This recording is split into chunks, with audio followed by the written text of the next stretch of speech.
vừa đi làm về này, 8 giờ sáng làm đến 4 giờ chiều.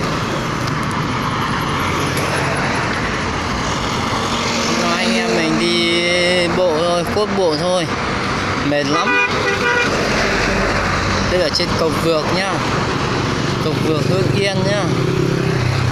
Ok.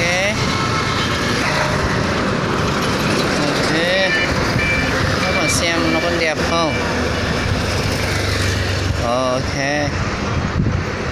Đây trên cầu Vượt nhá.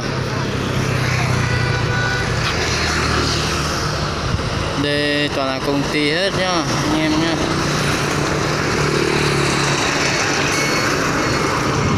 Rồi. Đi.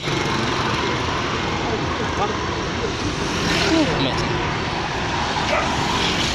Tôi lên mạng đây. Hôm nay anh em mình đi bộ rồi, đau hết cả đầu gối rồi, đau hết chân rồi, cổ chân rồi, đổ má nó, bịt mẹ nó.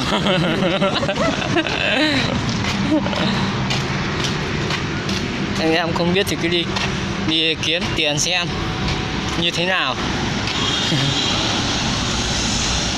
Nói về đi kiếm tiền rất là khó nhá, không phải đơn giản đúng không? Không phải giảm vừa đâu nhá.